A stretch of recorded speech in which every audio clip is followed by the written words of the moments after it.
자, 만약에 여기서 시장이 반등을 준다고 했을 때 누가 이제 선도에 설 수 있을까라는 부분들에 대한 고민을 좀 미리미리 해놔야 되는 거죠. 왜냐하면 오늘 새벽에도 어제 장 출발할 때 보셨죠? 관세 유예 90일 이야기 나오자마자 순식간에 지수가 급등하는 거.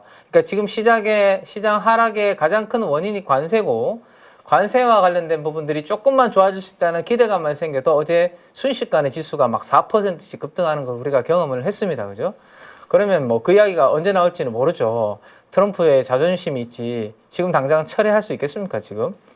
그리고 중국한테 50% 관세 더 때리겠다라고 했잖아요. 그래서 당분간은 그 분위기가 확 달라지기에는 조금 어렵지 않을까라는 생각도 있는데, 어쨌든 뭐 생각지도 못한 그러한 어제 새벽에서 나왔던 그러한 흐름들이 만약에 나온다라면 가장 먼저 그러면 튀어오를 때가 어딘가라는 것을 우리가 봐야 되는데, 일단은 뭐 실적 좋고 수급 좋고 이런 것들도 좋은데 가장 선도에 설 가능성이 높은 것은 여전히 낙폭 과대 부분입니다.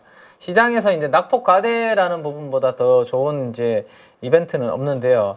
낙폭이 큰 업종, 낙폭이 큰 종목들 위주로 먼저 가장 튈 가능성이 높기 때문에, 그러면 지금 관세와 관련된 이슈가 한 일주일 정도 이렇게 지나고 있는 과정 속에서 업종별로 누가 가장 많이 빠졌는지는 한번 정리를 한번 해두고 갈 필요가 있지 않을까라는 생각입니다. 자, 26개 업종으로 이렇게 분류를 했을 때 상승하는 업종 눈에 띄는 두 개가 있는데요. 요거 정도 먼저 한번 보면, 최근에 그 소매 유통 관련된 부분들이 그나마 조금 강세를 보이고 있습니다. 이게 어디죠? 다 이마트라든지 그죠? 어제 말씀드렸던 이 내수 관련된 쪽이 관세와 무관하다 보니까 그리고 밸류에이션도 많이 싸져 있고, 일부 또 기업이 좀 약간 구조조정에 들어가는 그런 이벤트로 인해서 반사 수혜 기대감으로 이쪽이 좀 올라가는 부분들이 있고요. 그 다음 이제 뭐 일부 소프트웨어 관련된 종목들이 어제 좀 움직이면서 업종별 주간 수익률이 이렇게 되는 모습이었는데, 가장 많이 빠진 업종을 일단은 봐야 된다. 가장 많이 빠진 업종. 만약에 시장이 관세와 관련된 부분에 있어서 좀 좋아지는 흐름이 혹시라도 나왔을 때, 자, 가장 크게 빠진 업종은 대표적으로 기계 업종이 가장 큰 폭으로 하락했음을 알 수가 있습니다. 여기에는 뭐 다양한 종목들이 들어가 있는데요.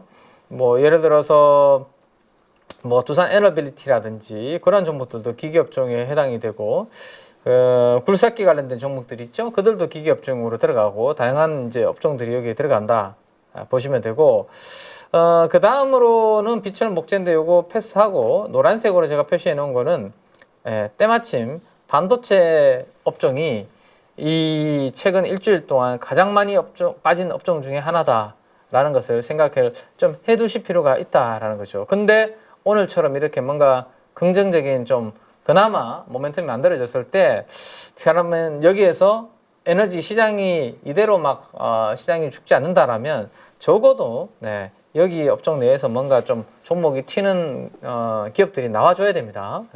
그래서 오늘 그런 부분들이 있는지 정도 오늘은 좀 모니터링하는 부분들이 필요하지 않을까 싶고, 왜냐하면 이번에 관세 이슈가 뭐 철회되거나 아니면 유예되거나 아니면 대규모 감세로 그 부분들을 상쇄할 수 있는 것들을 만들어주거나 이런 부분들이 나오지 않는다라면 이렇게 빠지다가 이거 왼바닥으로 추세적으로 올라가기에는 좀 쉽지 않을 가능성이 높아요. 그래서 우리는 좀 안정적인 이 바닥을 보통 기술적으로 보면 이렇게 이제 쌍바닥 이야기를 많이 합니다. 그죠? 더블 바텀, 영어로는 더블 바텀, 쌍바닥. 네, 있어 보이십니다. 뭐 이해되시죠? 네. 네. 네. 오랜만에 영어 들으니까. 그러니까요.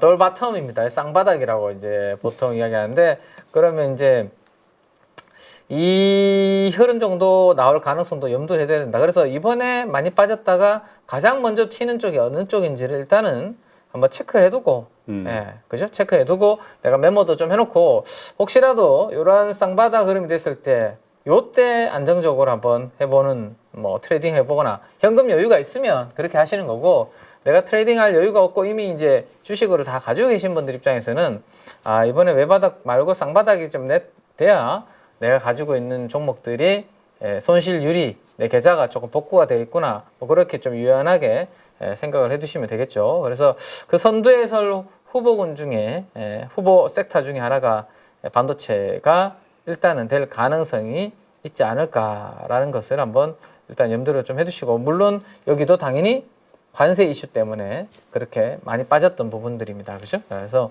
그 부분 한번 보시고, 그 다음 이제 종목단에서 한번 본다면 요렇게 한번 볼 수 있을 것 같아요.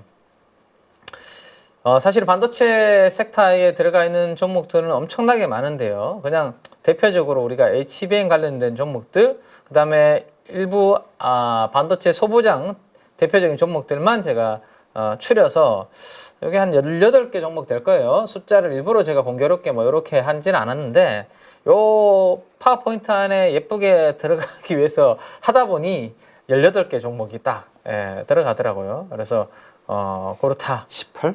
네, 그거 딱 18개 희한하더라고요. 20개만 그 마음이 이렇게 다 표현되는 거 아니에요? 시장에 대한 시장이 너무 힘들고 우리 네.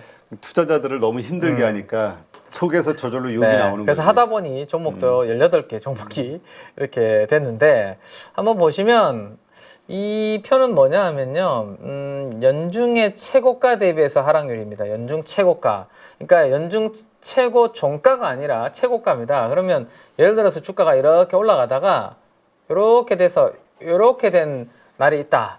그죠? 그러면 여기가 최고가가 되겠죠. 그래서 이렇게 장중의 연중 최고가 대비해서 지금 여기에 있다면 요만큼의 하락률을 계산해서 업데이트를 해본 거다라고 이해를 하시면 될 것 같습니다.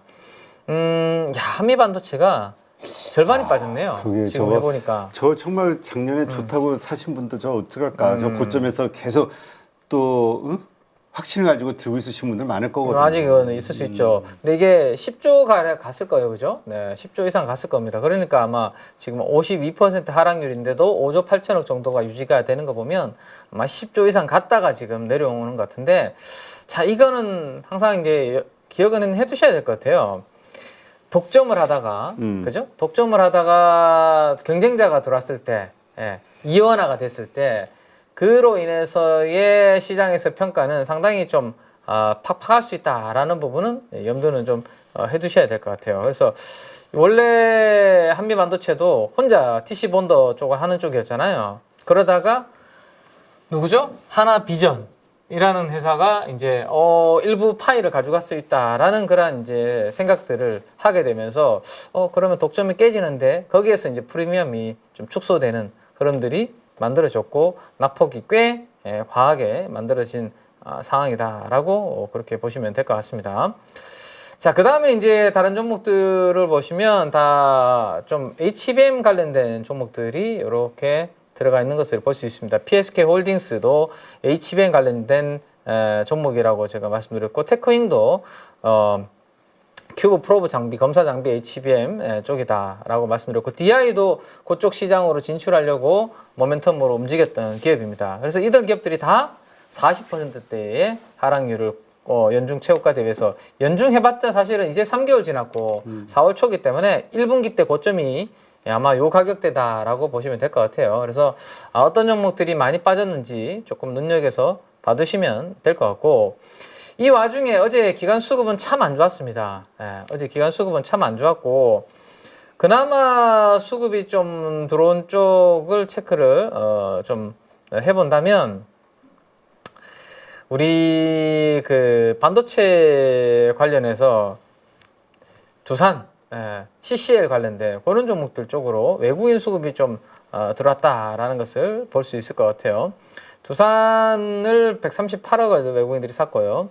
그 다음에 두산 쪽으로 CCL 관련된 이제 소재를 납품하고 있는 파미셀이 한 60억 정도 샀습니다. 그래서 이 두 종목 쪽으로는 외국인 수급이 좀 들어오는 그런 부분이었습니다. 기관 투자가들은 일단 이렇게 매도가 나왔지만 그 물량을 외국인들이 받아가는 모습이었고, 이수페타시스도 한 70억 정도 받아가는 그러한 그림이었네요. 그러면 어제 외국인들이 받아간 종목들 쪽에서 이 낙폭이 과대한 상황에서 얼마나 이제 강하게 조금 슈팅이 나오는지를 좀 볼 필요가 있을 것 같고, 이들은 어쨌든 동박적 층판이라는 것을 하고 있고, 이쪽이 대만을 통해서 미국 쪽으로, 미국에서 누구? 엔비디아 쪽으로 하고 있는 종목인데, 그래서 엔비디아가 강할 때 움직이는 대표적인 종목이 이스페타시스, 두산, 타밀셀 뭐 이런 종목들이다. 근데 이 종목들에 대해서 이제 외국인들이 그래도 그나마 안 좋은 시장 환경 속에서도 수급이 좀 들어오는 그런 부분들이 있었다라는 것을 체크를 해두시고, 이제 삼성전자 실적 잘 나왔고, 삼성전자 실적과 LG전자, LG엔솔을 포문으로 1분기 실적이 이제 진행이 될 텐데요. 최근에 수출 데이터들을 보면 이쪽 업황은 아직까지는 여전히 견조한 것으로 나오고 있습니다. 실적이 견조한데 주가가 많이 빠져 있는 이러한 기업들에 대해서 어떤 트레이딩이 진행이 되는지 그런 부분들을 한번 재밌게 한번 지켜보시면 되지 않을까라는 생각입니다.